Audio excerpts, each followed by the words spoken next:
Well, my friends, if you are finding yourself feeling any amount of discouraged or hopeless or helpless or distraught today, I just want you to know that this is the fourth time I am sitting down to record this podcast, and all of the reasons I'm re-recording are my own fault because I struggle with technology in a way that no millennial ever should. With that being said, I'm just going to trust that the message was not exactly what it was supposed to be, and I just got to keep doing it again and again until I figure out how to hit record and keep my phone on the charger at the same time, and eventually this podcast will make it to you. Welcome back to the new tribe. Welcome to my little personal corner of the podcast here, where this space, while I am sharing it with you, it is ultimately for me. As you may have noticed already, I talk quite a bit about human design. Side note, I am not an analyst. I've had numerous people reach out to me and they want to understand human design. They want to know what theirs is. If anyone is an analyst and would like to team up so that we can send our listeners over to you, please reach out to me, because as much as I love to follow my one line and dive in and investigate and study and learn, I'm not equipped to read charts for other people. And so I would love to have a resource to send them to. So with all of that being said, this part of the podcast is a space for me to step further into my experiment. As a self-projected projector, I have a verbal authority. All types have different authorities, and as a self-projected projector with a verbal authority, I find my direction, my guidance, my path unfolds as I'm hearing the words come out of my mouth. As I'm speaking myself through my process, I find clarity. Some people, Zach, our producer, and my wonderful boyfriend, is a generator. He has a sacral authority, which means in his experiment, he's been learning to connect to that sacral opening and moving towards something that he knows is an affirmative. Like, yes, this is aligned for me because I can feel it in my body, or no, this is not aligned for me because I am retracting from it and pulling away. There are mental authorities, sacral authorities, splenic authorities, emotional authorities, lunar authorities, and verbal authorities. So as I dive deeper into my experiment, I'm allowing you to come along in the space where I just speak. And I know that it has a tremendous beneficial impact on me. And I hope that there's something here that you can relate to, or perhaps something that I have learned, a tool or resource of my own that I can share with you in this space. But regardless, I appreciate you being here. Today, I want to talk about healing because there's been this tremendous push towards healing as a collective over the last 5 years. I think that that is something that COVID, where people found themselves alone in the quiet with nothing to do for the first time in probably many people's lives, or for a very long time. And a lot of us were forced to just sit with ourselves. And if you know anything about an introspective journey, which we tend to call healing, it starts with getting to know yourself.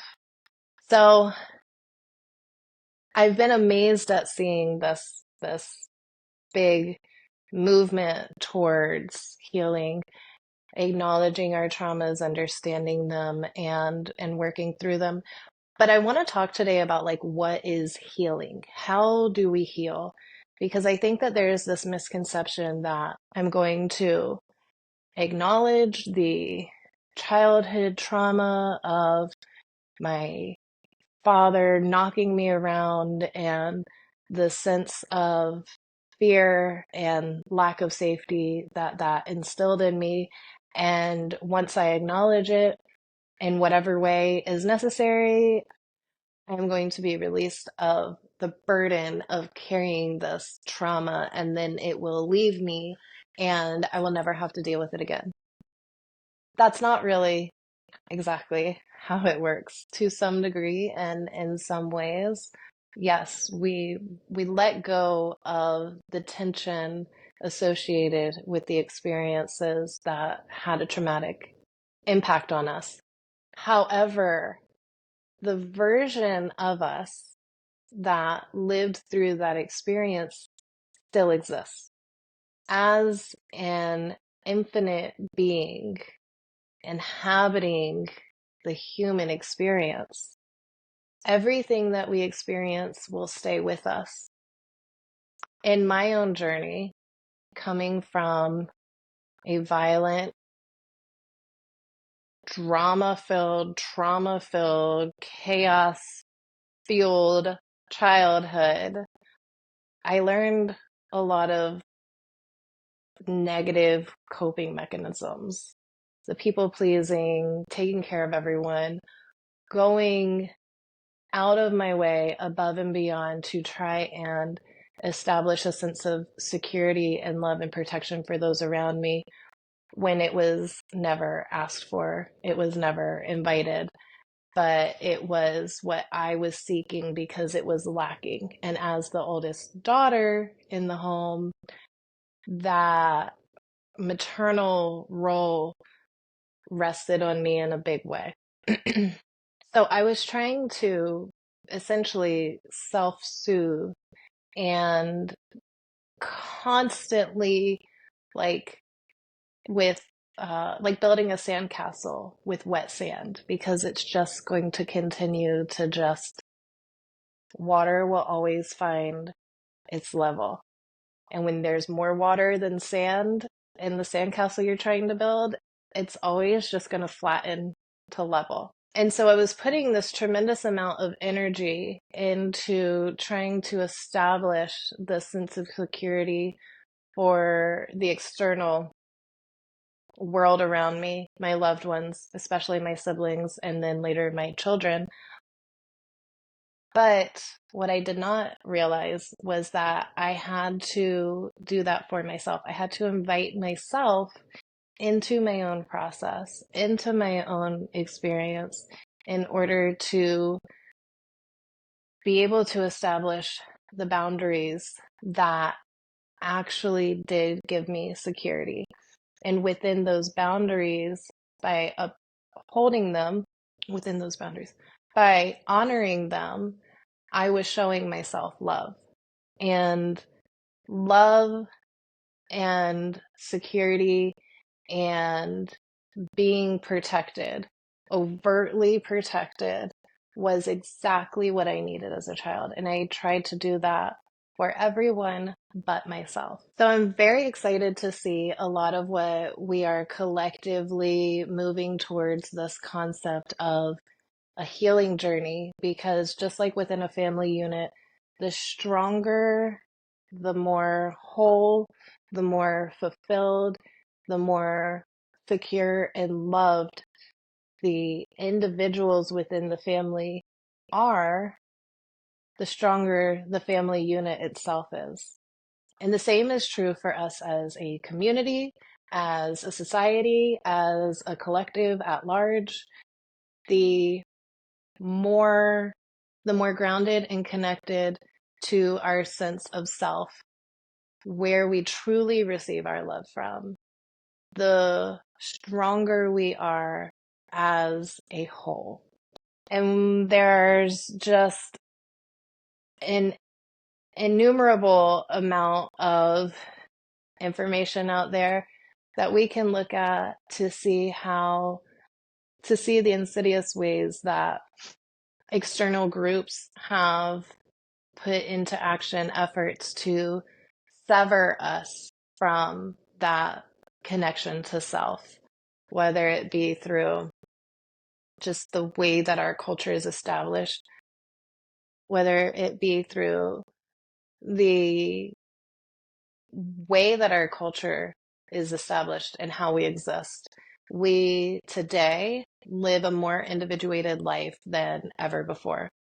Our ancestors lived in a tribal, village, communal type way because it was necessary for their survival to have designated hunters and growers and medicine makers and the cooks preparing the food. Everyone had a role and a job that supported the whole.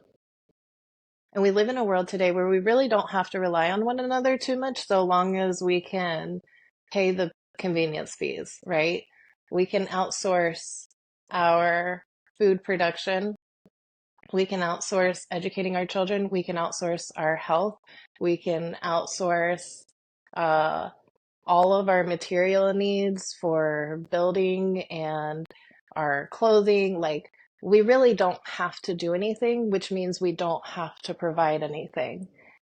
So to me, the idea of the new tribe and what I hope to inspire with this space is for us to find ourselves, and through ourselves, we discover the tribe of our people, the people that we can provide something for and also be provided for in the ways that nourish us and nurture us on a more multidimensional level. The tribes of antiquity were established as such because that was how they could survive in the physical world. I am not taking away at all the fact that they had a tremendous amount of spiritual knowledge and awareness and connection, far greater than what we have today, which is also probably why the communal lifestyle was so important to different indigenous peoples all the way around the world. Very, very few cultures lived isolated and separated without being in at least some degree of group. Now, how many people today live alone in their homes? We don't share any of the work, any of the burden, whether it's physical or emotional. We're just getting by on our own. And as I have leaned more and more into my own journey, into my own path, I have been led to the people who share that space with me, the people who belong in my tribe. And unfortunately, I have also had to release people who do not desire the same things that I do of my environment and my external experience. When we existed collectively and tribal living, there were healers, there were spiritual leaders, there were wise people to give us guidance and direction. And in my experience and from what I have seen, I would comfortably say that the vast majority of us are lacking in any sort of guidance or direction. Many of us are recovering from our parents rather than having our parents to look to as we navigate life and parenthood ourselves and aging and just trying to exist in this world that turns upside down every other day, which leads to an even greater sense of isolation. And I think the isolation that we have experienced collectively for the last several decades has been really important because just like what we saw during COVID was when we are forced into a space where there are no alternatives, there's nothing to entertain ourselves, there's nothing to distract ourselves with, we're left truly with just ourselves. And sometimes, some of us intentionally walk into that space. We intentionally isolate, draw in, turn within, and that was something that I did. It began many years ago when my oldest son was 2 years old, was the moment that I realized I have to wipe the slate clean because there are things that are coming out in my life that I have experienced and I have learned, but I do not want to carry them and I do not want to perpetuate them. I do not want to plant these seeds to continue to grow forward in my lineage. Those things can die behind me because I'm not going to nurture certain behaviors and thought processes and mindsets that I could see the detrimental impacts of. So at that point, I said, okay, I've got healing to do. And I went a rather untraditional introspective route where whenever I faced a feeling, I tried to understand it to a certain degree. I tried to develop an awareness and doing so with a very critical sense of honesty. I have always been accused of being brutally honest, which has never been my intention. And it wasn't until I was probably in my mid to late 20s that I realized, oh, people don't actually like the truth. People prefer a lie that makes them comfortable.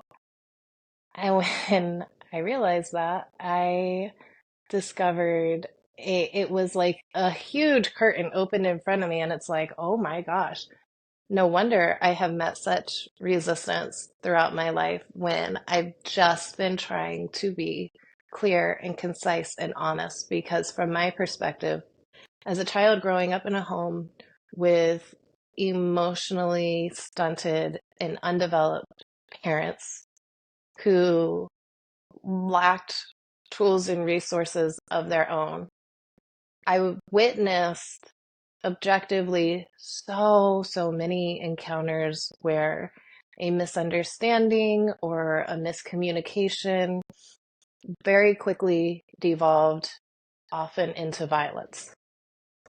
And so for myself, I said, I'm absolutely not going to put myself in this situation.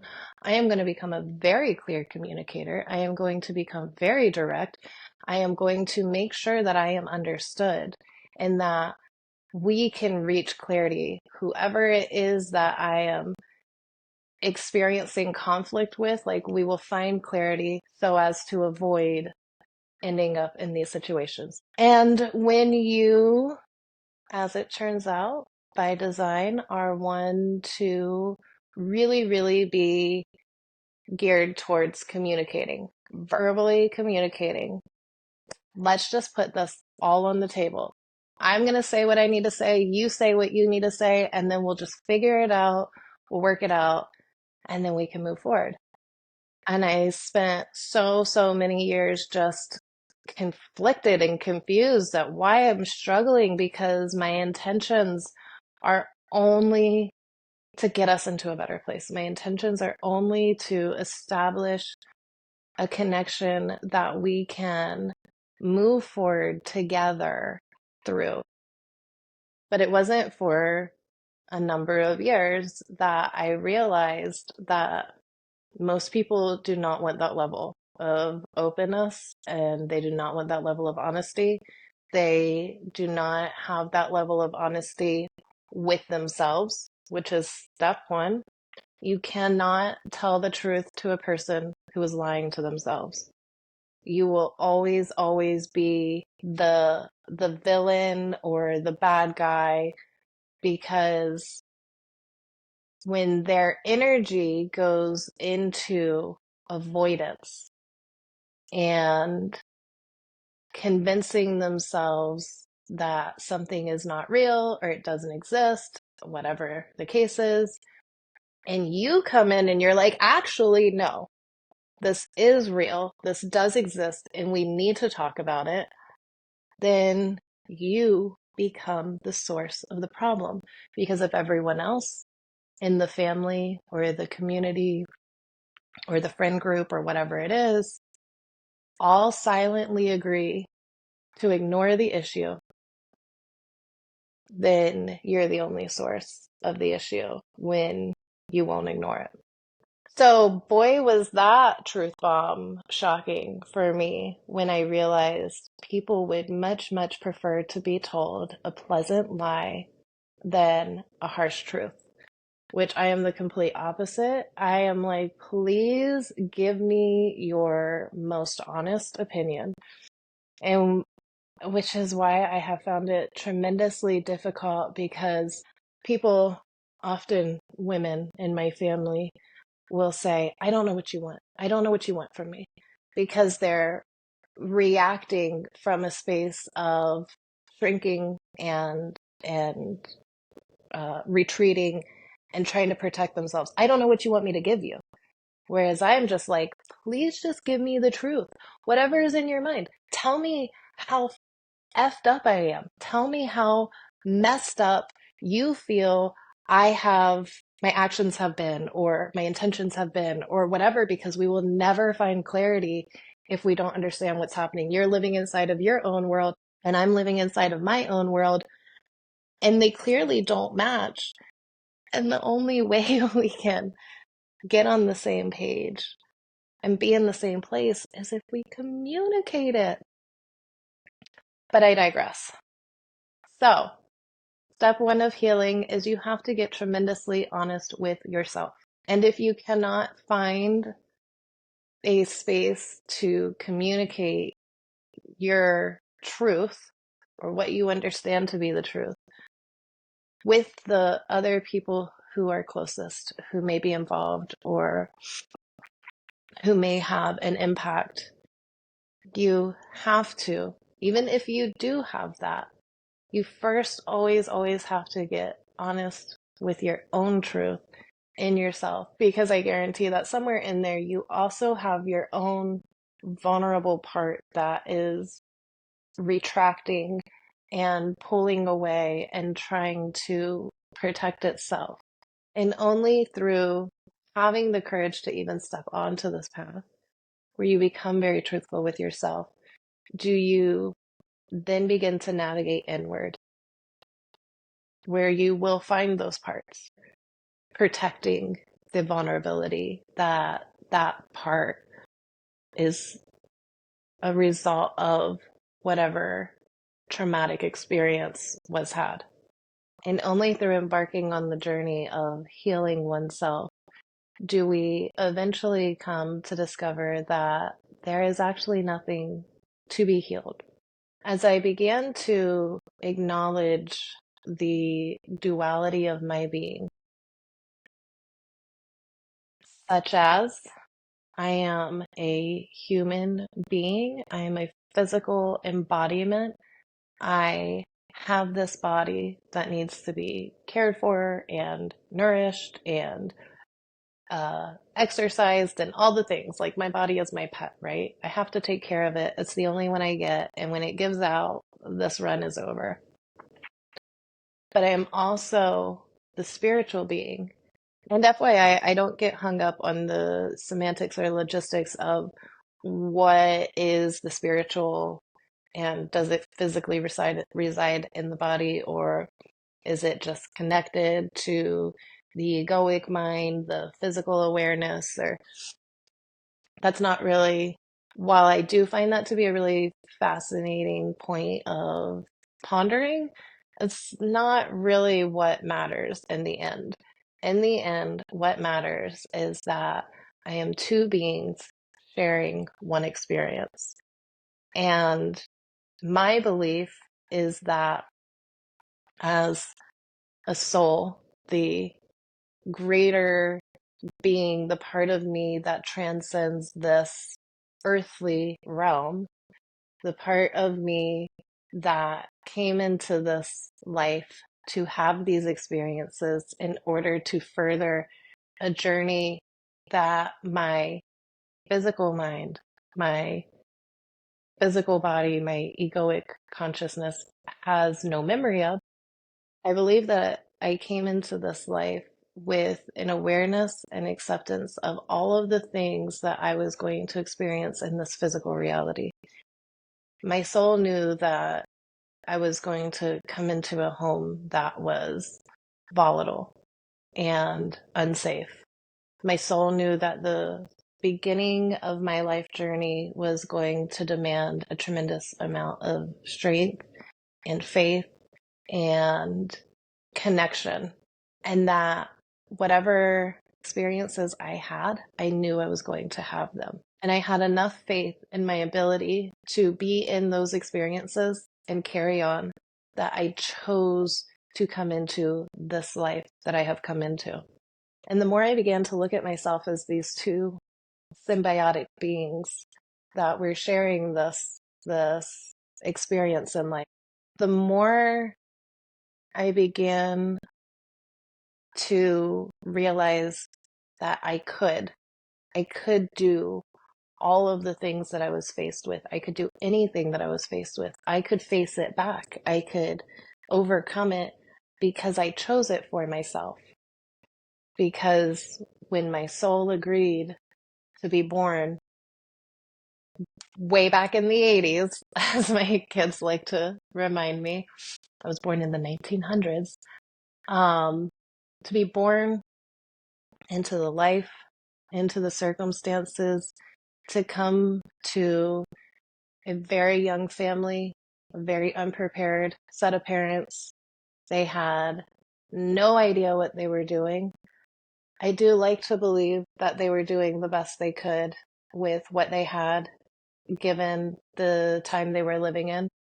But I also realize that as much as it is my responsibility in my own life and my own journey and in my own role as a mother to find peace and love for myself and connection between the parts of myself, that they too had that responsibility. And so most of my life, I gave so much grace to the point of denial that they did the best they could and da da da da da.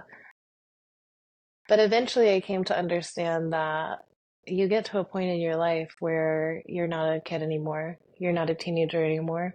And really, you're not a young 20-something anymore. At a certain point, you are responsible for the experience that you are having. And you always have the choice to be a victim of the circumstances. And I believe that's where the concept of free will comes in.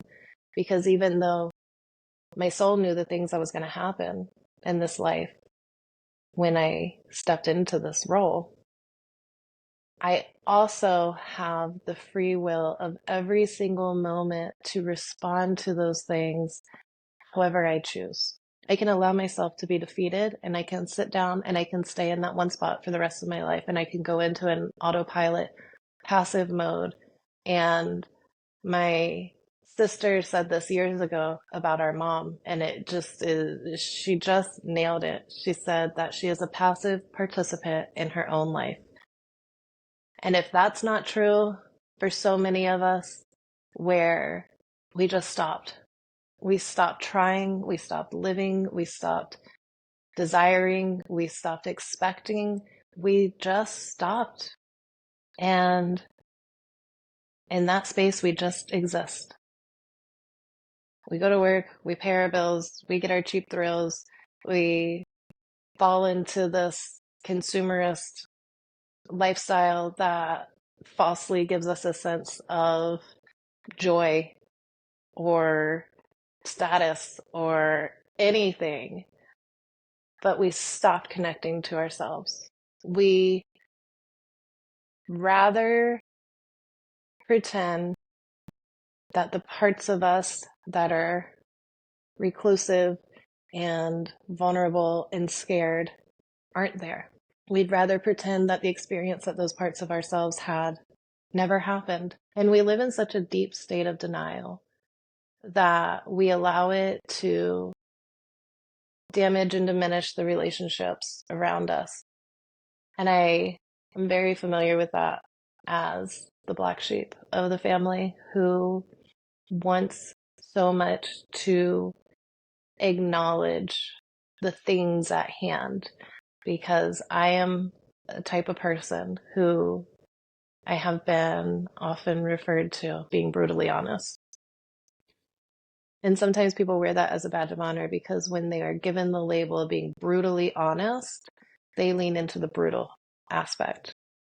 And they believe that that gives them the license to just be harsh and mean. And I never liked that label on me. I never understood it because for me, the concept of being honest was a survival mechanism. It was a way to diffuse situations and to ensure safety, which, as it turns out, is not very safe when the people you're communicating with are not open to honesty.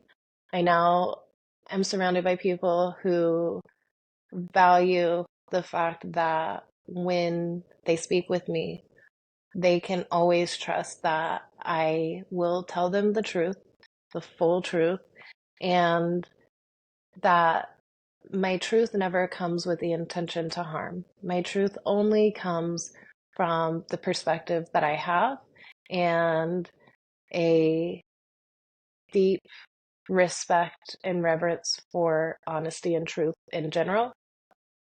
And I absolutely love that when these people who are now in my life are met with my truth and my honesty, they'll let me know if it is unsettling to them.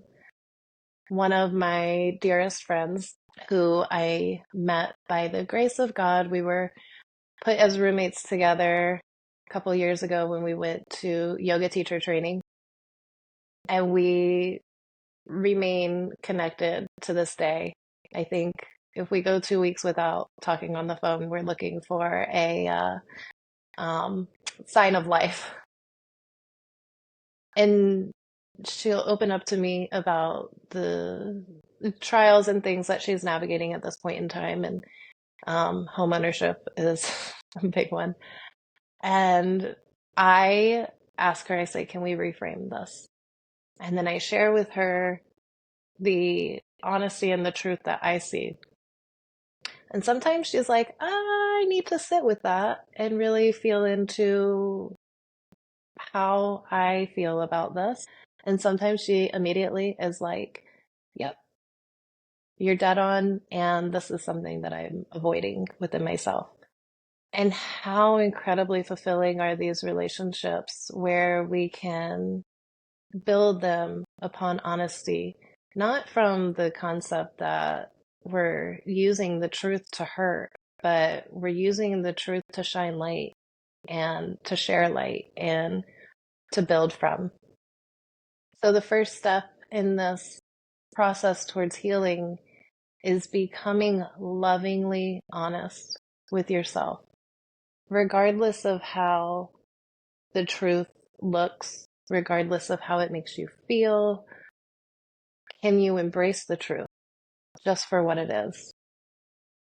During my time in yoga teacher training, I went through an extremely difficult period, and my girlfriend, brand new friend, roommate, she was an angel put in my path at that time because she was literally the only person on the planet who was there for me. We were all the way around the world in Bali at the time.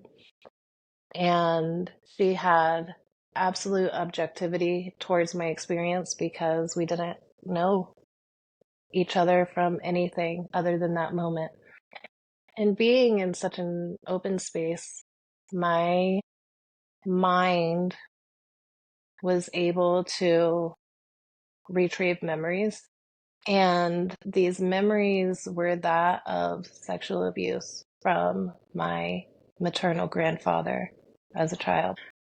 And sparing you all of the gritty details, I first reached out to his former wife, who validated the things I was so confused about at that moment.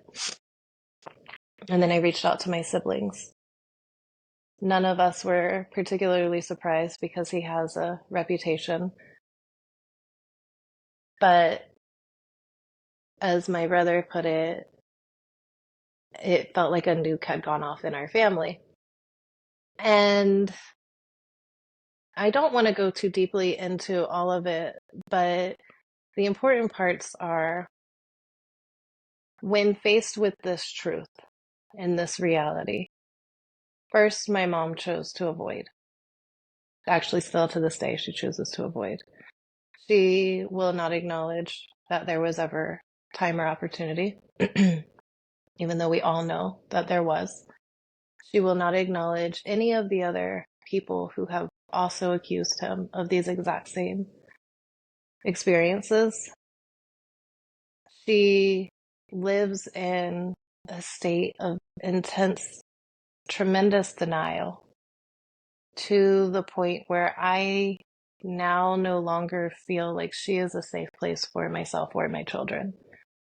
Over the last couple of years, I've made efforts to communicate with her, to have conversations with her, but she refuses to acknowledge the validity of anything. And so I can only best assume that in her mind, regardless of the actual proof that exists, her state of denial is so strong and so deep that I am now the villain. And I learned through that experience that she has, in fact, made me the villain in other people's eyes, particularly my siblings and people close to our family, throughout the years. And I think that it was because she knew. And I think that she had to deny me as a person.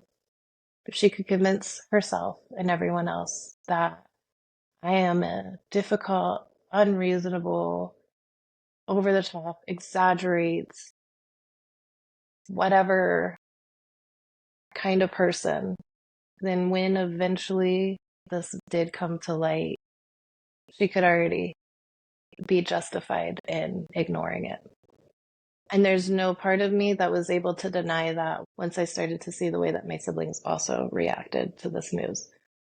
There was a sense of assumption that I was forcing them to choose between their sister or their mother, which all I had done was put up a boundary.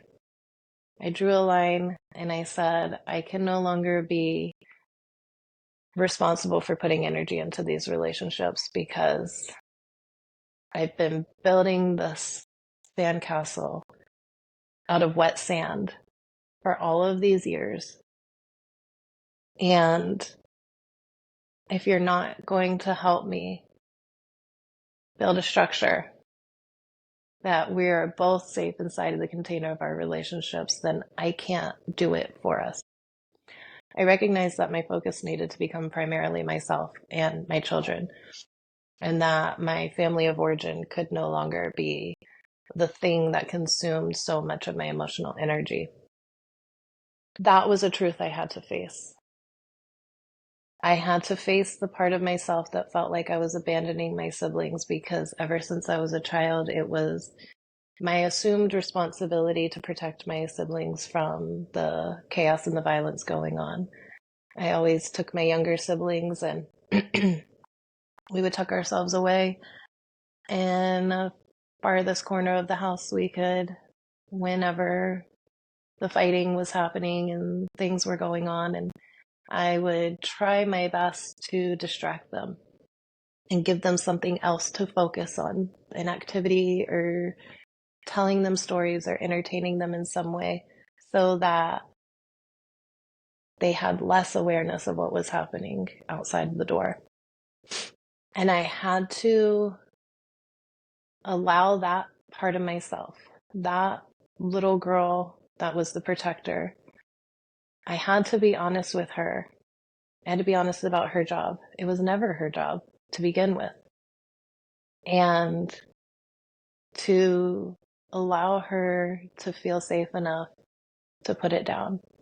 That I'm now grown. She's grown up. Those little baby siblings have grown up. And trying to take care of them in the way that I knew best as a child was not the way to take care of them as adults. That part was very difficult for me because I had to face my own feelings of abandonment and navigate the feeling that I was abandoning them. But at no point was I healing. This is why this is my very long-winded way of understanding that healing is not something that we can actually do. There's never anything to heal. The experiences that we're healing from are experiences that our soul knew that we could withstand. My higher self, the part of me that is connected directly to God, knew that I could come into these challenging experiences in this life and I could not only endure them, but I could transmute them and turn them into my power. So long as I did not choose to stop and sit in the victim mentality of it, which is always my free will to do. During this whole time while I was in Bali and these first couple of days, where so much of my own reality was crumbling because as a child, I had built my sense of safety on the foundation of my mother. And because she was never overtly the one causing the turmoil and the chaos, because my father was the one overtly and very obviously bringing all the drama. I understand now that there's so many different dynamics to it, but as a child, I looked at her and if she was okay and if she was safe and calm, I could feel safe and calm. And in that moment, when she chose to not be part of the experience that I was having, and she chose not to offer any loving support or guidance or just connection, anything, my entire sense of security just evaporated. I had no idea anymore what I was supposed to stand on in this world. And I had realized how deeply attached my sense of safety was to my mother, which also made me realize why it was so difficult for me to ever find a sense of security, because I had attached it to a foundation that was more water than sand. And I went through this experience with a faith that I could endure it and I could take all of the difficult feelings that I was experiencing and I was navigating, and I can turn them into my power. And so that is what I did. And I set up boundaries for myself. And the strongest boundary was that if you choose to be part of my life, you have to also want to be part of my life. Not just because we're blood, not just because of the circumstances, but because we both mutually desire a connection and a relationship with one another. And I had to accept that not all of my family was going to understand that, to see that through the same lens that I did, or to have the same desire or interest. But I knew that that was what was going to help me rebuild a foundation of security in this world, was that I built it upon people who were genuinely there in my life, part of my life, because they wanted to be, because they love me and they support my efforts to show myself love. So truly, we're never really healing.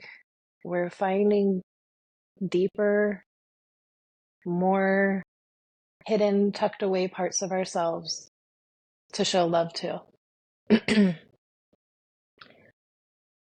And when we're able to open up and build safe, healthy boundaries for those places and to observe those boundaries, we're able to nurture those parts that had these experiences, whether the experience happened as a child or it happened as an adult. Really, it doesn't matter. There's always the part of us that lived that experience. And because of the non-linear nature of time, everything that has happened is always happening. And everything that will happen is also always happening. So the part of the child in me that experienced living in that home, as well as the 33-year-old woman who was on this trip and undergoing this journey of self, who had that experience abroad, also still exists. There's a part of me that is forever in that little retreat in Bali, just being reborn, dying in that moment and in the next moment and in the next moment, until the parts that needed to be left were left and the parts that needed to be loved were loved. But the reality is that we don't live on a timeline, beginning, middle, end. We live in a multidimensional reality as multidimensional beings. And that's why your heart and your emotions and your memories can go right back to this place in the past. That's why a smell can take you back, and a song or a sound. After I had my pulmonary embolism, which will be a whole different conversation another day, it was in early September.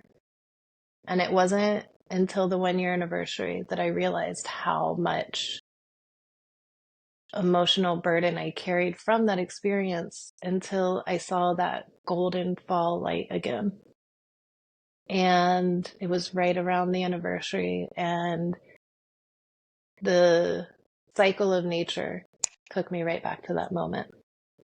And in returning to that experience, through connecting to the part of me that will always live in the moment that I woke up and knew something was wrong, I was able to reconnect to all of the feelings that that part of me had, and then give love and support to that part of me and the child that I was, and every other version of ourselves that have been through difficult times exist always.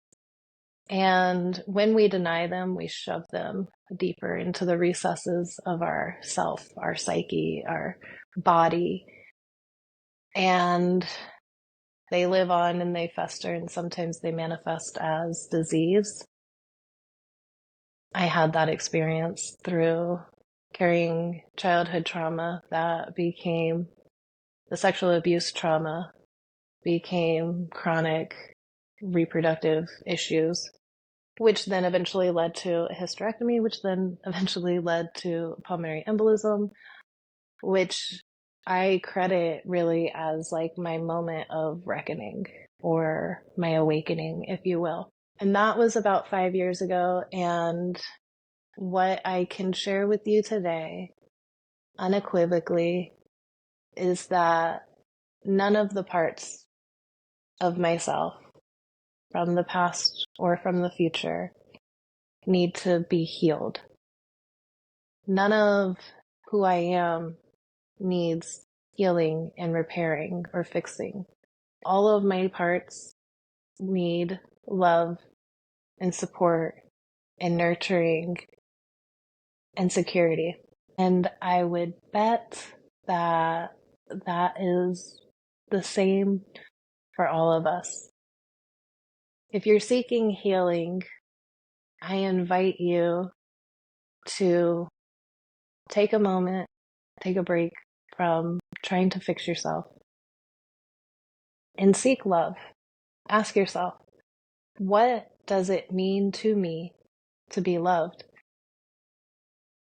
When I started to view myself through my duality, through being a spiritual being and a physical being, I started to have a conversation from both aspects of myself. And I said, what does it take for you to feel love? What does it take for Megan, the physical being that's here presently, to feel love? And what does it take for the spiritual higher self to feel loved? And went deeply into this journey of what does it even mean to love myself? How do I love myself? And because I was able to view myself as two separate aspects of a being, I started to imagine, if I am my own friend, how do I show love to my friends? How do I show love to my family, to my children, to the people that I care about? And then I just started giving myself those things.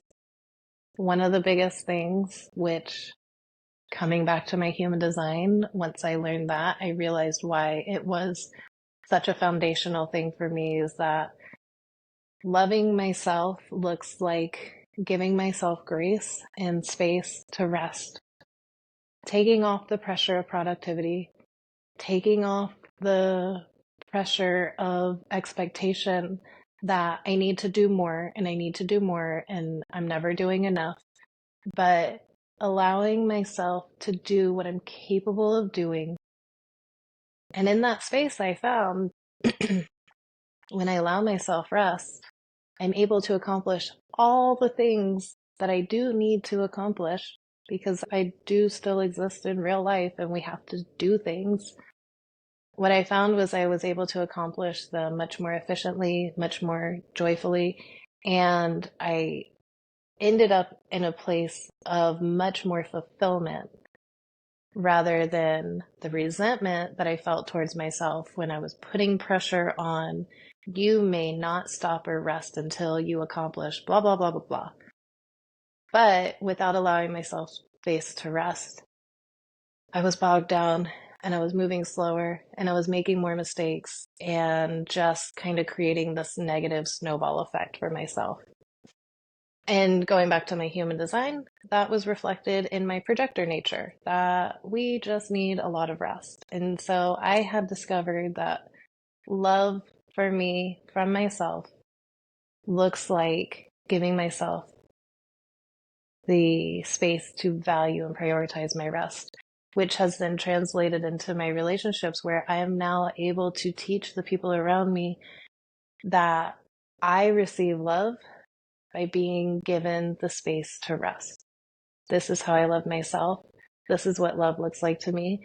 And when my kids are like, hey, mom, I'll cook dinner tonight. Hey, mom, I got this. Don't worry.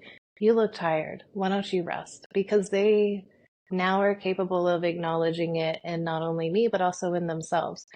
In my relationship, I can say, I'm going to excuse myself from this activity or this event or whatever because I just need rest. And that is an established boundary for me. And so I'm able to really show myself a lot of love, and I give others the opportunity to show me love in a way that is very, very fulfilling and nurturing to me because I understand it about myself. And there's tons of other ways, but that's one of the biggest ones for me. I had to just remind myself when I first was moving through that uncomfortable space of like, I need to be doing, and looking around at all the things I needed to be doing. I said, no, I need to rest. I need to allow myself to rest and sleep and do whatever. And I'm not going to mentally and verbally beat myself up over it. This is what is correct for me. So if you are on a path of healing, I invite you to take a break from healing and take a moment and tap into, how do I love myself? What does it look like to love myself? And because I've already recorded this episode once, thanks to my technical illiteracy, I can't remember if I shared the story in the first episode that doesn't exist or if it was earlier in this one. So I'm going to share it again. When I was a kid, when I was about 8 years old, I was taking out the garbage. And being an 8-year-old girl, I was probably about the height of the big, tall garbage cans that are outside in the alley. And my cat had broken a dish. And so I go outside and I take the bag over my shoulder to sling it over my shoulder into the can. And when I did that, the broken plate sliced the back of my thigh open. And that was a physically traumatic experience because it incurred trauma on my body. Coming from the home that I came from, we didn't often have medical insurance, so a hospital visit was out of the question. And this was before the days of urgent care clinics all over the place. So my mom took a maxi pad, slapped it on the back of my leg, taped it up, and that was that. And because this gash was rather deep and there was nothing sealing it shut, it just kept, I'm a kid and I'm constantly doing things and moving and not, taking care of this wound properly. It healed with a really raised, a big amount of scar tissue. It's very noticeable. Over the years, obviously, it's been many years now and it's lighter, but for most of my life, it was a dark purple gash across the back of my thigh. And I share this story because oftentimes our wounds are not properly healed. They're not given the proper treatment and care that is necessary in order for them to heal well to the best of their ability. Oftentimes, especially when it comes to an emotional or a psychological trauma and wound, more often than not, most of the time, we like to just go into denial and avoidance, and we slap a maxi pad over it and just pretend that it doesn't exist anymore. And there's no possibility of this injury healing properly without it being nurtured properly. Today, pushing 30 years later, I could go to a surgeon and have them remove the scar tissue and stitch it up properly and create a very small, seamless scar, which could have been done originally. Or I can accept this part of my body and my life experience with love, and I can nurture this scar in the best way that I can by nourishing it with oils that help repair the skin, by massaging it and breaking up the scar tissue and the fascia and releasing some of the tension in it and bringing movement and circulation back to that space. That doesn't erase the scar. It doesn't erase the experience. And it doesn't erase the negligible response that I received. But what it does do is I am now my caregiver. I am now my nurturer. And I have the ability to give myself what I should have had. It doesn't make those things go away. It doesn't replace them, but it allows me to meet this reminder of a difficult childhood with love and compassion that I now have the ability to give myself. So friends, I hope that you can spend this next week or two connecting with yourself and picking at least one thing that you value. How do you love yourself? What is important for you to receive as love? And what parts of yourself can you give those things to? Okay, thanks for sticking with me through all of this and my technical difficulties and my coughing, which you probably didn't notice too much because Zach is a fantastic editing whiz. And so hopefully it didn't interfere with the recording too terribly much. But until next time, thank you. And as always, go with love.